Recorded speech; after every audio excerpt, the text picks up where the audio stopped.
Okay Telugu view పాయింట్కి తిరిగి స్వాగతం. పోయే కాలం దాపరించినప్పుడు ఎవరు ఆపలేరట. ఈరోజు పాకిస్తాన్ పరిస్థితి అది. ఒకవైపు బెలూచీల స్వాతంత్ర పోరాటం, మరోవైపు పస్తూన్ల ఇస్లామిక్ తిరుగుబాటు. అది చాలదన్నట్టు ఇప్పుడు సింధీల కాల్వల యుద్ధం. మీకు అనిపించవచ్చు ఇది ఏమిటి కాల్వల యుద్ధం ఏంటనేది. ఒక్కసారి లోపలికెళ్ళి చూస్తే సింధీ మొత్తం కూడా ఎందుకు భగ్గుమంటుందో మీకు అర్థమవుతుంది. అదేంటో తెలుసుకుందాం.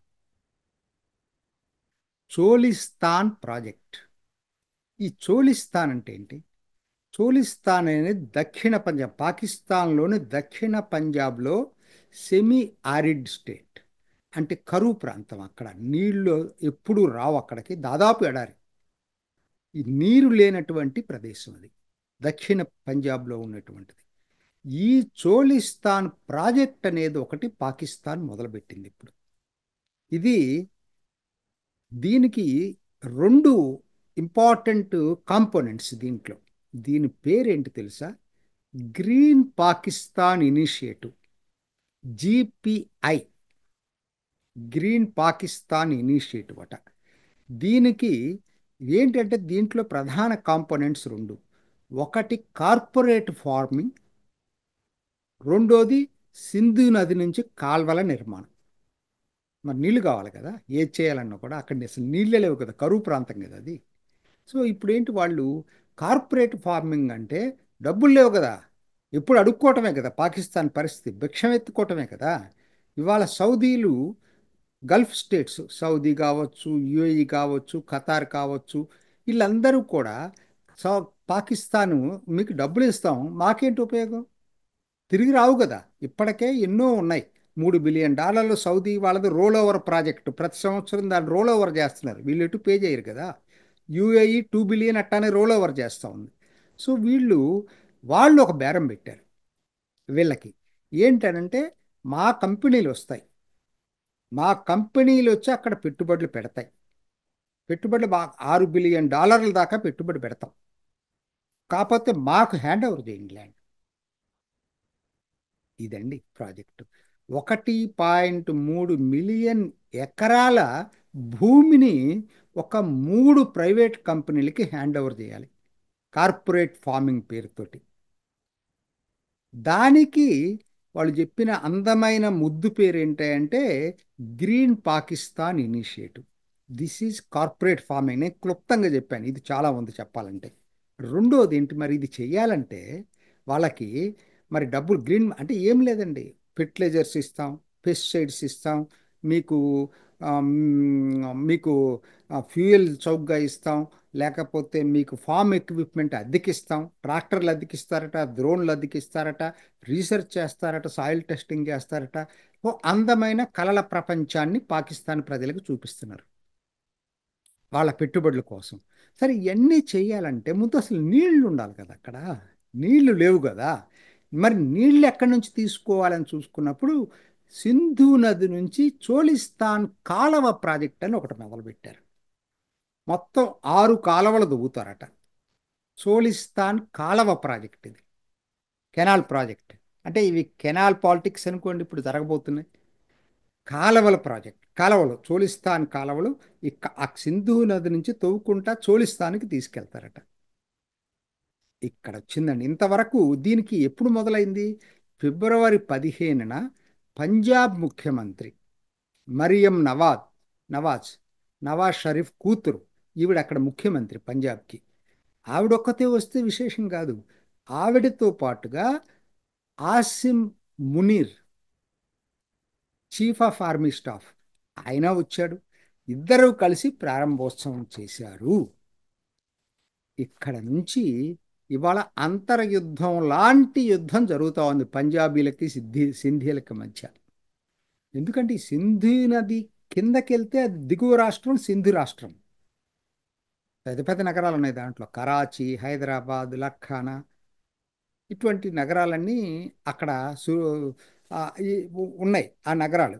వీటిని మెల్లిగా ఈ ఈ దీంతో పాటు అసలు సింధు నది ద్వారానే కాలవల ద్వారా అక్కడ బ్యారేజీలు ఉన్నాయి. సుకూర్ బ్యారేజ్, ఇంకో బ్యారేజ్, గొడ్డ బ్యారేజ్ ఏదో రెండు కింద బ్యారేజీల నుంచి కాలువలు తవ్వుకొని వ్యవసాయం చేసుకుంటున్నారు ఇప్పుడు.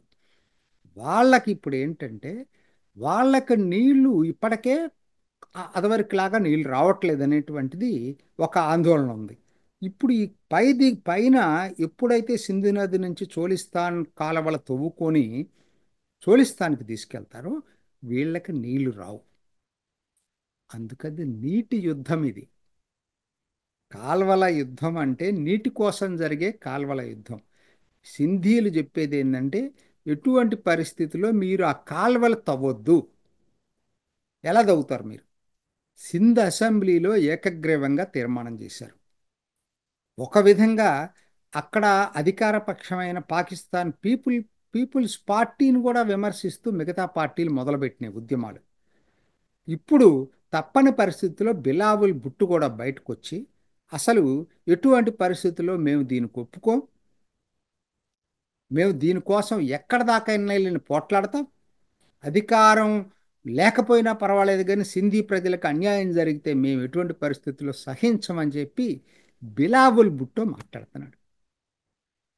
ఎవరు దీన్ని ప్రారంభించింది? పాకిస్తాన్ ఆర్మీ చీఫ్, పంజాబ్ ముఖ్యమంత్రి. పంజాబ్కి సింధీలకి ఇప్పుడు బగ్గుమంటుంది ఇప్పుడు. అసలు రోజు ఆ రోజు నుంచి ఈ రోజు వరకు కూడా సింధీలో బంద్ జరగని రోజు లేదు, నిరసన జరగని రోజు లేదు. అసలు పంజాబీ అంటే ఇన్నాళ్ళ నుంచి ఏమైంది? ఎవరు? బెలూచిస్తాన్ ఇదే మాట చెప్తున్నారు. పంజాబీల ఆధిపత్యాన్ని మేము ఒప్పుకోమని చెప్పి పంజాబీలను చంపేస్తున్నారు అక్కడ. పష్తూన్లు అదే చెప్తున్నారు. పంజాబీల ఆధిపత్యాన్ని మేము ఒప్పుకోమని చెప్పి చెప్తా ఉన్నారు. ఇవాళ సింధీలు కూడా అదే మాట చెప్తున్నారు. ఎటువంటి పరిస్థితుల్లో కూడా దీన్ని మేము ఒప్పుకునే పరిస్థితి లేదు అని చెప్పి చెప్తున్నారు. అదండి కారణం. ఇవాళ భారత్లో కాశ్మీర్లో ఉగ్రవాద అమాయక ప్రజల మీద దాడి జరిపారు చూసారా? దృష్టి మరల్చటానికి ఇదొక కారణం. కాల్వల యుద్ధం కూడా ఒక కారణం. భరించలేని పరిస్థితి. పాకిస్తాన్ మనుగడే ప్రశ్నార్థకం అయిపోయింది. ఒకవైపు బెలూచిస్తాన్లు, రెండో వైపు పష్తూన్లు, ఇప్పుడేమో సింధీలు. ఆయన ఉద్దేశం ఎట్లా ఉందంటే ఆసిఫ్ మునీర్ ఇదంతా పాతకాలంలో జరిగినాయే. ఎప్పుడు వాళ్ళకి అన్పాపులర్ అయినా పాకిస్తాన్ ఆర్మీ భారత్కు వ్యతిరేకంగా ఏదో ఒకటి ఘటన సృష్టించేవాళ్ళు. ఈసారి ఈ ఘటనతోటి పాకిస్తానీ ప్రజలందరినీ మళ్ళా ఒక్కట చేస్తాననేటువంటి ఎక్కడో దింపుడు కళ్ళెం ఆశ ఈ ఆసిఫ్ మునీర్కి. కానీ ఈసారి అట్లా లేదు పరిస్థితి. ఈసారి ఏమాత్రం భారత్తో యుద్ధం వచ్చేటట్టయితే పాకిస్తాన్ ముందు బద్దలైపోతుంది. బెలూచీలు అవకాశం కోసం చూస్తున్నారు. ఎప్పుడెప్పుడు అటువంటి అవకాశం వస్తుందా అని పస్తూన్లు చూస్తున్నారు. ఇప్పుడు సింధీలు కూడా ఎటువంటి పరిస్థితుల్లో పంజాబీలు ఆధిపత్యాన్ని ఒప్పుకోమని చెప్పి దీనికి వెళ్ళిపోయారు. ఇవాళ రాజకీయ పార్టీలు చేతులు లేదు. ఇది సింధీ కామన్ పీపుల్ దగ్గరికి వెళ్ళిపోయింది ఇది పూర్తిగా కూడా. కాబట్టి ఇది పాకిస్తాన్కు అతని ఆలోచన వేరు. ఇవాళ పాకిస్తాన్ అస్తిత్వాన్ని కాపాడుకోవటానికి ఒక ఒక పథకం వేశాడు. ఒక దుర్మార్గ పథకం, అమాయక ప్రాణాలను బలి చేయాలనే పథకం వేశాడు. కానీ ఇవాళ ఈ కాల్వల యుద్ధం చూసారా? ఏం చేసింది? బెలూచీలు పష్తూన్లతో పాటు సింధీలను కూడా వాళ్ళతో కలిపేసింది. పంజాబీలకు వ్యతిరేకంగా మూడు జాతులు ఒకటైపోయినాయి. ఇది భారత వ్యతిరేక యుద్ధం బదులు పంజాబీ వ్యతిరేక యుద్ధంగా మారి చిలికి చిలికి గాలివానిగా పాకిస్తాన్ ముక్కలయ్యే దిశగా మారిపోయింది. జరిగింది ఇది. ఇది ఈనాటి ఓకే తెలుగు వ్యూ పాయింట్. మరొక ఎపిసోడ్లో మళ్ళీ కలుసుకుందాం. చూసారు కదండి. మరి ఈ వీడియో కనుక మీకు నచ్చినట్లయితే ఒక లైక్ కొట్టేసి మీ అభిప్రాయాన్ని కూడా కామెంట్ బాక్స్లో తెలియజేస్తూ ఇలాంటి ఇంట్రెస్టింగ్ అప్డేట్స్ కోసం మా ఛానల్ని సబ్స్క్రైబ్ చేసుకోండి.